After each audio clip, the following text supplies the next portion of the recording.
Assalamualaikum warahmatullahi wabarakatuh. Bismillah, alhamdulillah, la hawla wa la quwata illa billah. Allahumma salli ala Sayyidina Muhammad wa ala ali Sayyidina Muhammad. Dikisahkan suatu hari Abu Nawas kecil ditinggal ibunya untuk pergi ke pasar. Sebelum pergi, ibunya berkata kepada Abu Nawas, "Abu Nawas, kalau kamu sedang sendirian di rumah, kamu harus selalu mengawasi pintu rumah dengan penuh kewaspadaan. Jangan biarkan seorang pun yang tidak kamu kenal masuk ke dalam rumah, karena bisa saja mereka itu ternyata pencuri." Abu Nawas memutuskan untuk duduk di samping pintu. 1 jam kemudian pamannya datang. "Mana ibumu?" tanya pamannya. "Oh, ibu sedang pergi ke pasar," jawab Abu Nawas. "Keluargaku akan datang ke sini sore ini. Pergi dan katakan kepada ibumu, jangan pergi kemana-mana sore ini," kata pamannya. Begitu pamannya pergi, Abu Nawas mulai berpikir, ibu menyuruh aku untuk mengawasi pintu, sedangkan paman menyuruhku pergi untuk mencari ibu, dan bilang kepada ibu kalau keluarga paman akan datang sore ini. Setelah bingung memikirkan jalan keluarnya, Abu Nawas akhirnya membuat satu keputusan. Dia melepaskan pintu dari engselnya, menggotongnya sambil pergi mencari ibunya. Dikisahkan ada seorang anak kecil yang ingin mengalahkan Abu Nawas dalam permainan tebak-tebakan.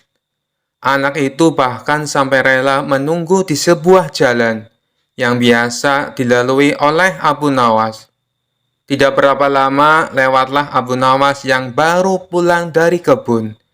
Ia membawa 2 labu yang dipetik dari kebun miliknya. Anak kecil tersebut lalu segera menghampiri dan menyapanya. "Tuan Abu Nawas, bisakah Anda berhenti sebentar?" pinta si anak. Abu Nawas pun menghentikan langkahnya, menuruti permintaan anak kecil itu. "Ada apa memangnya?" tanya dia.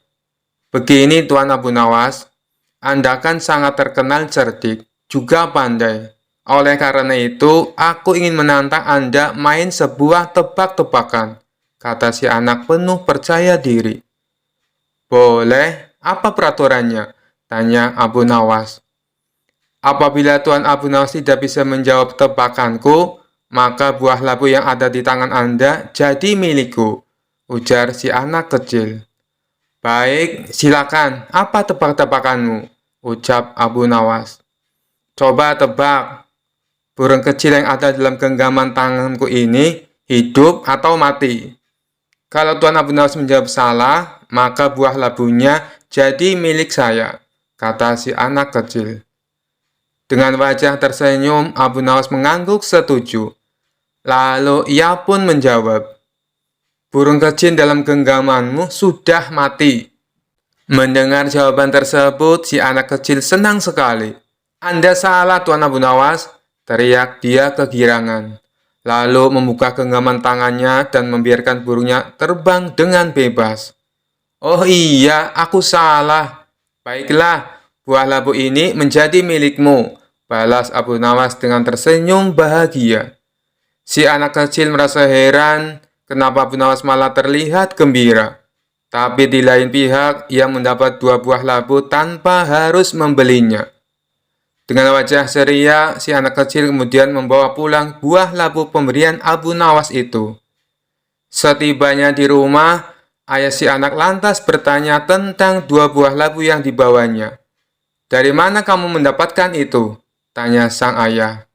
Anak tersebut dengan bangganya menceritakan bahwa dirinya telah mengalahkan Abu Nawas main tebak-tebakan.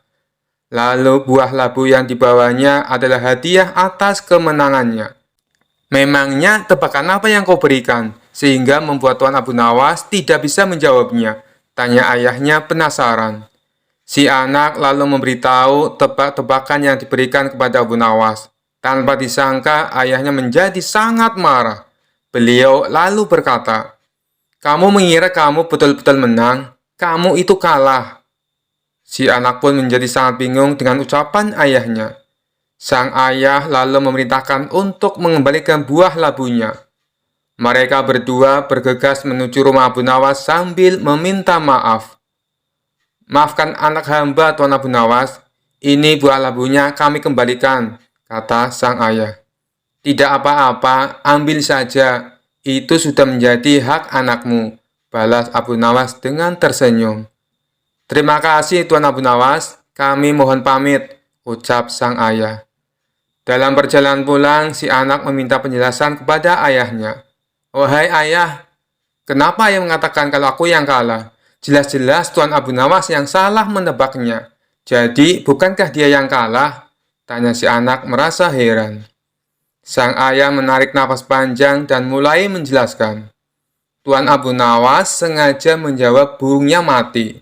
Sebab dengan begitu kamu akan melepaskan dan membiarkan burung itu terbang dengan bebas. Kalau Tuan Abu Nawas menjawab masih hidup, kamu pasti akan meremas hewan lemah itu sampai mati. Pada akhirnya, kamu juga yang menang taruhan. Kamu pikir Tuan Abu Nawas tidak tahu kelicikanmu? Dia rela memberikan buah labu dan dianggap kalah. Tapi sejatinya Tuan Abu Nawaslah pemenangnya. Dia memenangkan cinta kasih yang murni yang memikirkan kebahagiaan semua makhluk tanpa pamrih. Sedangkan bagi yang egois, hanya memikirkan apa yang akan didapatkan." Setelah mendengar penjelasan sang ayah, si anak pun menyadari akan kekeliruannya. Beberapa bulan belakangan ini, Baginda Raja terlihat sangat sibuk mengurusi segala permasalahan di negerinya, mulai dari masalah ekonomi, masalah pertahanan, dan keadilan untuk rakyatnya. Para pejabat istana yang sekiranya tidak becus bekerja langsung dipecat dan diganti dengan yang baru. Gebrakan Baginda Raja yang totalitas ini akhirnya membuahkan hasil. Ekonomi di negerinya menjadi stabil. Keadilan yang didapat rakyatnya juga memuaskan. Walhasil, negeri Baghdad pun menjadi makmur dan sejahtera. Setelah dirasa semuanya sudah beres, Baginda Raja pun merasa puas. Kemudian ia menyempatkan waktunya untuk menenangkan diri dari semua rutinitas. Dan tentu saja Abu Nawaslah sosok yang tepat untuk menghibur sang raja. "Wahai pengawal, undang Abu Nawas ke istana. Aku ingin mengajaknya makan," titah Baginda Raja kepada pengawal istana. Singkat cerita, datanglah Abu Nawas dan menghadap sang raja. "Wahai Abu Nawas, bagaimana kabarmu? Ayo silakan duduk," sambut Baginda Raja. Tak berselang lama setelah mereka berdua duduk, hidangan pun datang dan diletakkan di meja makan. Melihat ada ayam panggang, mendadak perut Abu Nawas keroncongan. Ia sudah tak sabar ingin segera melahapnya. Tiba-tiba kembali datang hidangan yang kedua, yaitu sayur sop ayam. Kemudian disusul dengan hidangan yang ketiga, yaitu ayam goreng dan ayam bakar. Mata Abu Nawas tampak tak berkedip melihat semua hidangan yang tersedia di meja makan. Baginda Raja yang menangkap tingkah Abu Nawas ini mencoba untuk menggodanya. "Hai Abu Nawas, sepertinya kamu sudah sangat lapar ya?" tanya Baginda Raja. "Tidak, Paduka. Saya sih biasa saja. Justru hidangan ini yang sepertinya tidak betah lama-lama di atas piring. Mereka seolah-olah ingin segera terbang masuk ke dalam perut saya," celetuk Abu Nawas. Baginda Raja pun seketika tertawa dengan jawaban konyol Abu Nawas.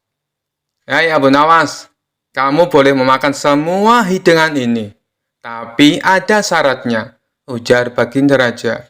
"Apa syaratnya, Paduka?" tanya Abu Nawas tidak sabar. "Berhubung menu hidangannya serba ayam, buatlah 2 pertanyaan sulit yang berhubungan dengan ayam," pinta Baginda Raja. Waduh, ada-ada saja Baginda Raja. Perut sudah keroncongan masih saja dikerjain, batin Abu Nawas. Setelah berpikir sejenak, Abu Nawas pun mulai dengan pertanyaan pertama. "Baiklah, Paduka. Apa yang membedakan antara nama manusia dan nama ayam?" tanya Abu Nawas. Baginda Raja pun mencoba berpikir untuk menemukan jawabannya. Namun akhirnya ia menyerah. Itu pertanyaan sulit Abu Nawas, aku tak bisa menjawabnya. Beritahu aku apa jawabannya, pinta baginda raja. Bedanya adalah ketika manusia masih hidup namanya banyak sekali. Ada Hasan, ada Husain, ada Ibrahim, dan masih banyak lainnya.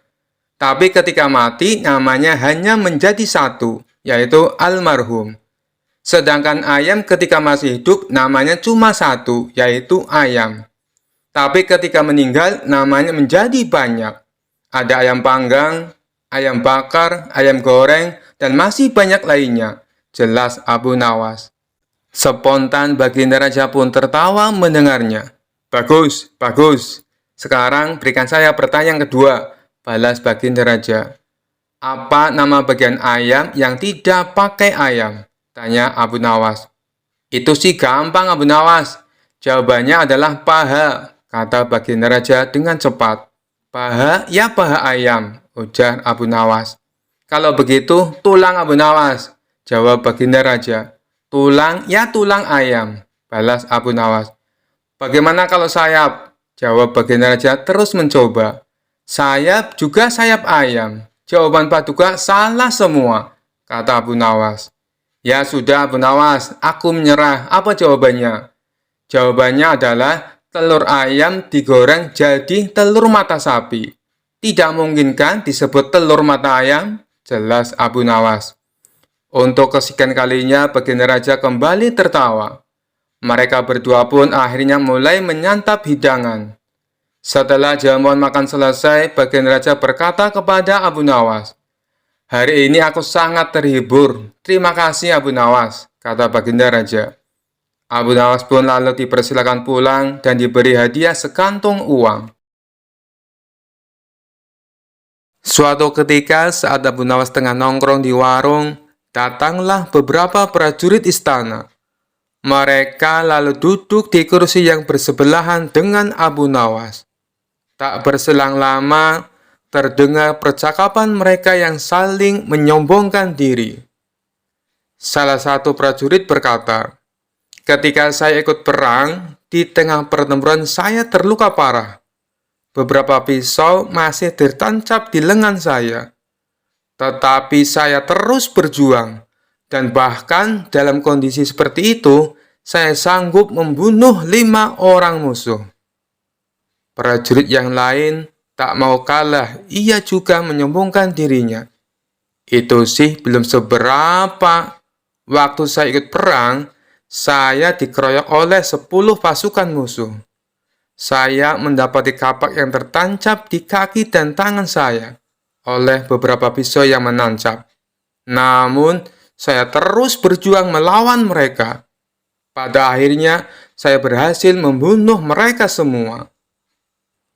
Mendengar cerita bulan tersebut, Abu Nawas tak kuat menahan emosinya. Ia pun berdiri sambil berkata, "Hei, kalian semua tidak ada apa-apanya kalau dibanding dengan pengalamanku." Mereka yang sedang serius bercerita, sontak pandangannya langsung tertuju kepada Abu Nawas. "Apakah Anda juga pernah ikut perang, Tuan Abu?" tanya mereka. "Oh, tentu saja. Sewaktu saya ikut perang, ada prajurit musuh yang tingginya sampai 5 meter. Dia memotong kepala saya sampai jatuh ke tanah. Lalu saya ambil kembali kepala saya dan saya taruh di pundak, seolah-olah tidak terjadi apa-apa. Kemudian saya kembali bertempur dan berhasil membunuh prajurit tersebut." Seketika para prajurit ini dibuat terheran-heran dengan bualan Abu Nawas. Dikisahkan ada seorang sahabat raja yang tak suka dengan keberadaan Abu Nawas di ruang lingkup istana. Abu Nawas sendiri juga tidak suka kepadanya. Tapi ketidaksukaan Abu Nawas bukan tanpa sebab. Abu Nawas kerap kali mempergokinya tengah menyalahgunakan kedekatnya dengan raja untuk memeras rakyat kecil. Akan tetapi setiap kali Abu Nawas mengatakan hal itu kepada baginda raja, justru malah membelanya. Baginda raja menganggap bahwa tuduhan Abu Nawas hanya karena ketidaksukaannya. Suatu hari sahabat baginda raja tersebut diangkat jadi gubernur di mana Abu Nawas tinggal. Hanya dalam waktu sebulan, Abu Nawas sudah banyak mendapatkan aduan dari masyarakat tentang perilaku gubernur barunya itu. Wahai Abu Nawas, gubernur baru kita telah bertindak semena-mena. Ia sangat kejam sama rakyat kecil, dan ia juga sering berbuat korupsi, kata salah satu warga. Engkau kan dekat dengan baginda raja, laporkan saja padanya Abu Nawas, biar dia dipecat, sahut lainnya. Dia itu sahabat raja, kalau saya sendirian mengadu, tentu Paduka lebih percaya padanya, ujar Abu Nawas. Lalu apa yang harus kita lakukan? Kita tidak mau terus-terusan tertindas oleh ulah gubernur baru itu, kata para warga. Mendengar keluhan tersebut, sejenak Abu Nawas terdiam. Ia memikirkan cara supaya baginda raja percaya kepadanya. Lebih baik kita ke istana sama-sama. Nanti di hadapan baginda raja, biar aku yang bicara untuk mewakili kalian, ucap Abu Nawas. Maka pada keesokan harinya, Abu Nawas dan beberapa puluh warga datang menghadap baginda raja. Melihat Abu Nawas datang dengan membawa orang banyak, sempat membuat baginda raja kaget. Ada apa Abu Nawas? Kenapa kau bawa orang banyak sekali? Tanya baginda raja. Mereka mau mengadukan bahwa gubernur baru yang Paduka angkat telah berbuat zalim. Ia semena-mena dengan rakyat kecil. Dan ia juga sering memakan dana bantuan yang seharusnya diberikan kepada warga miskin, kata Abu Nawas memberitahu. Spontan baginda raja kaget mendengarnya. Apa benar begitu? Tanya baginda raja kepada warga yang datang. Benar Paduka yang mulia, jawab mereka serempak.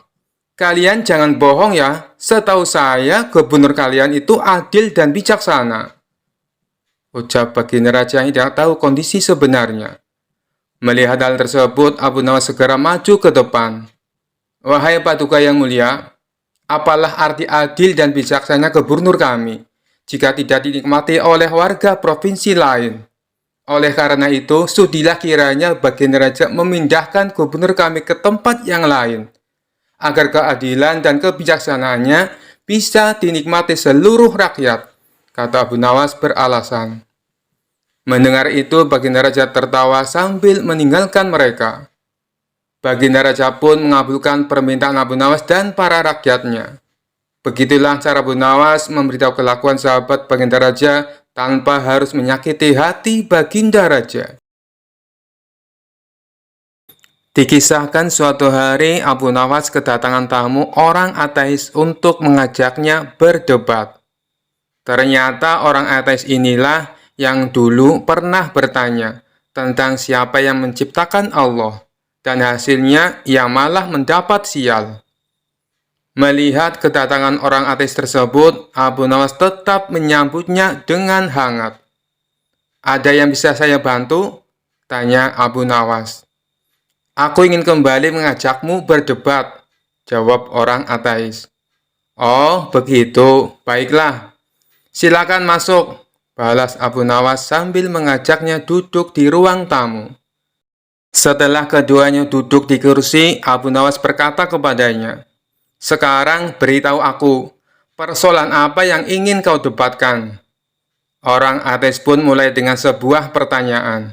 Wahai Abu Nawas, menurutmu, apakah Allah Tuhanmu yang menciptakan alam semesta ini? Kata orang ateis. Ya, benar, balas Abu Nawas. Baik, wajarnya kalau orang bekerja pasti akan merasakan capek. Lalu dia akan tidur untuk istirahat. Bukankah menciptakan langit dan bumi tidaklah gampang? Belum lagi mengatur makhluk-makhluknya. Tentu butuh istirahat dan tidur, tanya orang ateis. Tentu saja tidak pernah, jawab Abu Nawas dengan tegas. Oh ya, mana buktinya? Tantang orang ateis. Untuk membuktikan ucapanku, kau harus menginap di rumahku malam ini, jelas Abu Nawas. Aku tidak keberatan, malam ini aku akan tidur di rumahmu, balas orang ateis. Ketika waktu menjelang malam, di mana saat waktunya untuk tidur, Abu Nawas menghampiri orang ateis tersebut. Di tangan Abu Nawas terdapat dua bejana yang masing-masing berisi air. Untuk apa bejana-bejana itu? Tanya orang ateis penasaran. Katanya kamu ingin bukti. Turuti saja perintahku, ujar Abu Nawas. Baiklah, beritahu aku apa yang harus aku lakukan, tanya orang ateis itu kembali. Pegang kedua bejana ini dengan kedua tanganmu. Awas, jangan sampai airnya tumpah, apalagi sampai bejananya jatuh, perintah Abu Nawas. Orang ateis pun langsung melakukannya. Awalnya kedua tangan orang ateis itu masih bertahan. Dua bejana yang berisi air masih terjaga dengan aman. Lama-kelamaan, rasa kantuk mulai menghinggap. Meskipun ia berusaha terjaga, namun rasa kantuk tak bisa dihindari. Ia pun akhirnya memutuskan untuk memegangi bejananya sambil tiduran. Tiba-tiba tanpa sadar matanya terpejam. Dua bejana yang berisi air tumpah mengenai mukanya, dan bejananya menjadi pecah karena jatuh ke tanah. Akibatnya seluruh tubuhnya menjadi basah kuyup. Keesokan paginya, orang ateis itu menanyakan maksud atas perintah Abu Nawas tersebut. Abu Nawas menjelaskan, dua bejana yang kau pegang, aku ibaratkan langit dan bumi. Seandainya Allah tidur, meskipun hanya sedetik, niscaya langit dan bumi akan hancur, seperti yang kau alami tadi malam. Mendengar penjelasan tersebut, orang ateis itu pun terdiam, sambil merenungi perkataan Abu Nawas. Dikisahkan ada seorang kakek tua yang hidup dalam kemiskinan. Terkadang dalam sehari ia menahan lapar, karena tidak adanya makanan. Sementara di tempat yang lain, Baginda Raja baru saja mengangkat dua orang untuk dijadikan menteri yang baru. Pada dasarnya mereka berdua bukanlah orang yang terpelajar, bukan pula orang yang tahu tentang hukum. Adapun diangkatnya mereka jadi menteri atas dasar permintaan penasehat istana. Penasehat istana ini telah disuap agar mereka berdua diangkat menjadi menteri. Suatu ketika kakek tua yang miskin tadi tak kuasa menahan laparnya, yang sudah beberapa hari tidak makan. Maka pergilah ia ke warung untuk sekedar minta makanan. Setibanya di sana, ternyata si pemilik warung tidak ada di tempatnya. Karena sudah sangat kelaparan, ia mengambil salah satu roti dan memakannya di tempat itu juga. Begitu si pemilik warung datang, kakek tersebut langsung ditangkap dan dilaporkan kepada Baginda Raja atas dakwaan kasus pencurian. Baginda Raja pun bingung harus bagaimana memutuskan kasus ini. Kalau sampai di penjara, kakek itu sudah terlalu tua. Tapi kalau dibebaskan, dia telah melakukan tindak kejahatan. Kemudian kedua menteri yang baru diangkat dimintai pendapatnya. Bagaimana menurut kalian? Tanya Baginda Raja. Menteri pertama menjawab, walaupun dia kakek yang sudah tua, dia harus tetap dihukum. Paduka harus tegas, dan menurutku, hukuman yang pantas adalah panggang dia hidup-hidup. Sebagai contoh kepada masyarakat supaya jangan ada lagi yang berani mencuri. Baginda Raja agak kurang sependapat. Ia pun kemudian bertanya kepada menteri yang kedua. Kalau menurutmu, hukuman apa yang pantas untuk kakek tua itu? Menteri kedua menjawab, dicincang-cincang saja tubuhnya, biar jadi pelajaran, dan kasus pencurian pasti tidak akan terulang. Usulan menteri kedua ini juga membuat Baginda Raja kurang sependapat. Tak berselang lama, datanglah Abu Nawas ke istana. Kebetulan sekali kau datang, Abu Nawas. Aku ingin dengar pendapatmu tentang kasus yang aku hadapi ini, kata Baginda Raja. Kemudian Baginda Raja memberitahu tentang kasus yang dihadapi kakek tua itu. Baginda Raja juga memberitahu tentang pendapat kedua menterinya yang baru. Sontak saja Abu Nawas geram mendengarnya. Ia pun menatap tajam ke arah dua menteri tersebut. Ketahuilah Paduka, Kedua menteri ini bukanlah orang yang terpelajar. Mereka juga tidak tahu soal hukum. Menteri pertama pasti dulunya penjual roti. Yang dia tahu cuma panggang-memanggang. Makanya ia menyarankan hukuman panggang. Sedangkan menteri yang kedua pasti dulunya penjual daging. Yang dia tahu cuma cincang-mencincang. Makanya ia menyarankan hukuman cincang. Jelas Abu Nawas. Lalu, menurutmu hukuman apa yang pantas untuk kakek tua itu? Tanya Baginda Raja. Cukupi kebutuhan hidupnya. Keadaan miskinnya lah yang memaksanya melakukan tindakan ini.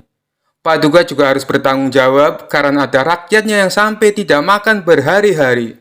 Jawab Abu Nawas. Baginda Raja pun tersentak dan menyadari atas kesalahannya.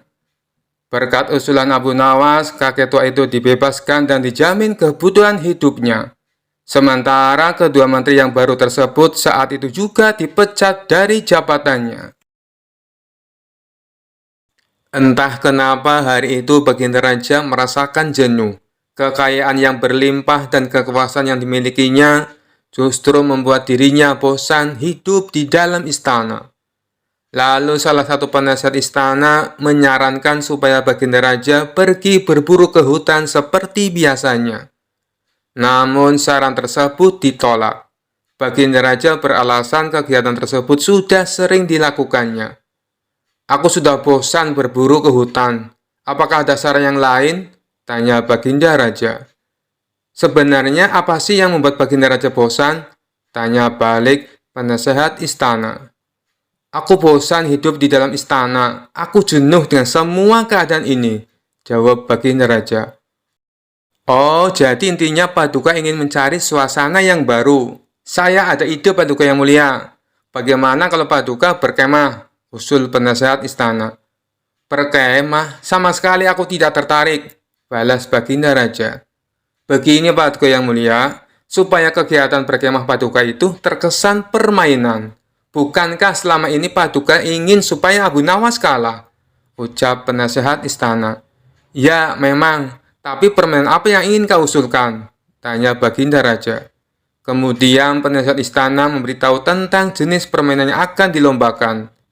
Ide kamu sangat cemerlang kali ini. Pasti dia akan kalah. Baiklah, sekarang juga panggil Abu Nawas kemari. Maka beberapa pengawal istana segera menuju rumah Abu Nawas. Singkat cerita, datanglah Abu Nawas ke istana menghadap Baginda Raja. Selamat datang Abu Nawas, mari meningkatlah dan duduk bersamaku, sambut Baginda Raja. Paduka sepertinya terlihat ceria, saya ikut berbahagia Paduka, balas Abu Nawas. Oh, tentu saja Abu Nawas, karena saya ingin menantangmu sebuah permainan. Kalau kamu menang, kamu akan saya kasih hadiah 1000 dinar. Tapi kalau kamu kalah, kamu harus memandikan semua kuda-kuda istana selama 1 bulan. Apakah kamu bersedia? Tantang Baginda Raja. Kalau boleh tahu, apa itu permainannya? Tanya Abu Nawas penasaran. Lomba berkemah Abu Nawas. Nanti kamu dan aku membuat kemah di alun-alun. Tapi jarak kemahmu dan kemahku agak berjauhan. Siapa saja yang kemahnya didatangi tamu paling banyak, dialah pemenangnya. Ucap Baginda Raja menjelaskan. Sejenak Abu Nawas terdiam. Supaya orang-orang tertarik datang ke kemahku, aku akan bercerita yang membuat orang-orang tertawa. Dan aku pasti akan memenangkan permainan ini, pikir Abu Nawas dalam hati. Baiklah Paduka yang mulia, saya siap menerima tantangan Paduka, balas Abu Nawas.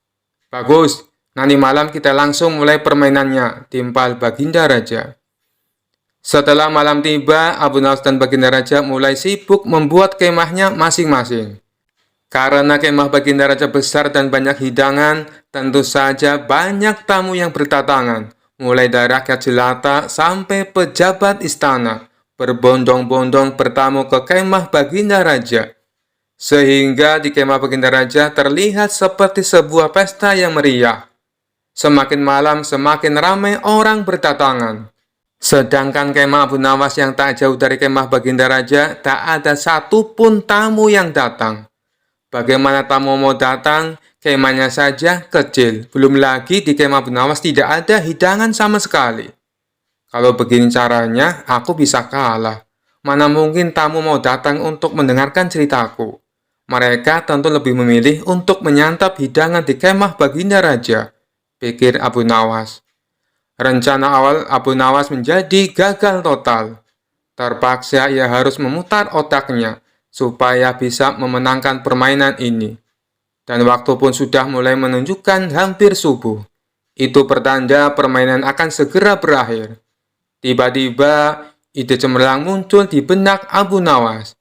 Ia lalu mengambil korek api dan membakar kemahnya sendiri. Karena malam itu angin bertiup kencang, dengan cepat api semakin membesar. Orang-orang yang sedang berkumpul di kemah Baginda Raja terkejut melihat ada kebakaran di kemah Abu Nawas. Mereka semua langsung menuju ke sana, bermaksud untuk menolong Abu Nawas. Baginda Raja sendiri ikut mendatanginya. Ia khawatir dengan keselamatan Abu Nawas. Kemah Baginda Raja yang tadinya penuh dengan tamu, kini menjadi kosong. Karena mereka semua sedang berada di kemah Abu Nawas, termasuk Baginda Raja sendiri. Tak berapa lama, terdengar suara adzan subuh berkumandang. Alhamdulillah, teriak Abu Nawas kegirangan. Melihat hal itu, orang-orang pun menjadi heran. Kemahmu kebakaran, tapi kamu malah merasa senang, ucap Baginda Raja. Tentu saja Paduka yang mulia, karena saya memenangkan perlombaan ini, balas Abu Nawas. Maksudmu bagaimana, Abu Nawas? Tanya Baginda Raja kebingungan. Lihatlah, semua tamu Paduka datang ke kemah hamba. Oh, belum tentu Abu Nawas, karena semua tamu yang datang ke rumahmu jumlahnya sama dengan tamu yang datang ke kemahku. Berarti tidak ada yang menang, juga tidak ada yang kalah, bantah Baginda Raja. Waduh, Paduka salah menghitung. Saya lebih banyak, meskipun selisihnya cuma satu orang, yaitu Paduka Raja sendiri, ujar Abu Nawas. Untuk kesekian kalinya, Baginda Raja harus menerima kekalahan. Kamu memang cerdik, Abu Nawas, ucap Baginda Raja.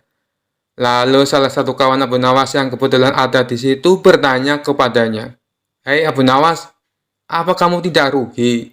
Kamu membakar kemahmu sendiri hanya untuk memenangkan permainan ini. Tapi dengan entengnya Abu Nawas menjawab, dengar ya kawan, harga kemahku cuma 10 dinar. Sedangkan hadiah yang akan aku dapatkan jumlahnya 1000 dinar. Kawannya itu langsung memuji kecerdikan Abu Nawas. Sekian dulu perjumpaan kita kali ini.